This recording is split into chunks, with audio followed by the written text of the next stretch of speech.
Chào mừng các bạn đến với review 3D hay. Ở cuối tập trước, Mục Vân đã chấp nhận lời cầu cứu của Chu Á Huy để có thể thoát khỏi bộ dạng quái vật và hắn nguyện ký khế ước sinh tử với Mục Vân. Trong lúc bọn họ đang nói chuyện thì một đám sói lông huyết lại xuất hiện và hai người đã nhanh chóng rời đi. Lúc này, ở một bên khác trong di chỉ cổ long là đoàn người của Kim Chiết với vẻ mặt thất vọng khi chưa thu hoạch được gì. Hắn nói: Mã Đan, chúng ta rõ ràng là đang tìm mỏ vàng, lại phát hiện một đám kim giác mãng, xui xẻo. Xem ra cái di chỉ cổ long này quả nhiên là không đơn giản như vậy, khó trách Huyền Không Sơn sẵn sàng mở ra nơi đây. Bên cạnh là một thanh niên áo xám giọng khàn nói: lần này ta mặc kệ, chỉ tới để lấy mạng đệ tử Thiên Kiếm Sơn, một khi ta gặp phải nhất định sẽ không tha. Nghe được lời này, có người cũng đáp lại: Thạch Đồng Minh, mặc dù một số đệ tử Thạch gia của bạn bị Mục Vân tiêu diệt, nhưng đệ tử của Thiên Kiếm Sơn cũng không dễ gây rối đâu. Thạch Đồng Minh vẫn cứng nhắc và nói: ta biết nên làm thế nào, các ngươi không cần dạy ta.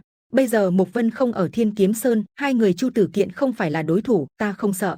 Cùng lúc này, ở một rừng cây bên khác có một hố sâu được đào ra dưới gốc cây khổng lồ, phía dưới xuất hiện một thân ảnh và có người cung kính nói: Thánh chủ đại nhân, đã lâu không gặp ngài. Người chủ kia thấy thế cũng lên tiếng: Thu Xích Yến, ta để ngươi ở lại Thiên Kiếm Sơn, đương nhiên là có lý do của ta. Hiện tại ngươi chỉ cần ẩn mình đi, tuyệt đối không được để cho Thiên Ngọc Tử phát hiện ra tu vi, ngươi hiểu không? Thu Xích Yến nghe được liền đáp lại rằng: dạ thưa ngài. Nhưng thánh chủ đại nhân, ngài đã biến mất hơn 10 năm, không lẽ là Thiên Tôn hắn? Lời nói vừa dứt, người kia mới xua tay và nói: ngươi không nên hỏi như vậy. Nghe đến lời này, Thu Xích Yến thất kinh và cung kính đáp: thuộc hạ biết sai rồi, chỉ là Đắng Thiên Điện vốn là thế lực mạnh nhất 3000 tiểu thế giới, bây giờ lại là bị Huyền Không Sơn âm mưu thất bại, thuộc hạ trong lòng không phục. Ngay khi Đắng Thiên Điện suy tàn, Thiên Tôn cũng biến mất, Huyết Sát Đảo cũng tàn tạ. Sau đó, Huyền Không Sơn thống trị toàn bộ 3000 tiểu thế giới, không ai có thể ngăn cản. Thánh chủ lúc này nói: ta biết ngươi lo lắng, nhưng chuyện gì cũng phải từ từ thực hiện. Tuy rằng Thiên Tôn không ở đây, nhưng ta đã kế thừa được mọi thứ. Thân là thánh chủ, đây là trách nhiệm của ta, còn điều ngươi phải làm là phục tùng mệnh lệnh ta. Thấy vậy, Thu Xích Yến quỳ xuống dập đầu 3 cái và đáp lại rằng: dù máu chảy đầy đầu, thuộc hạ vẫn sẽ làm theo không tiếc. Tiếp theo, ông ta hỏi về tình hình Mục Vân hiện tại như thế nào. Thu Xích Yến cũng nói: Mục Vân đó quả thực là thiên tài ngàn năm, hắn có thể luyện đan và luyện khí trong tầm tay.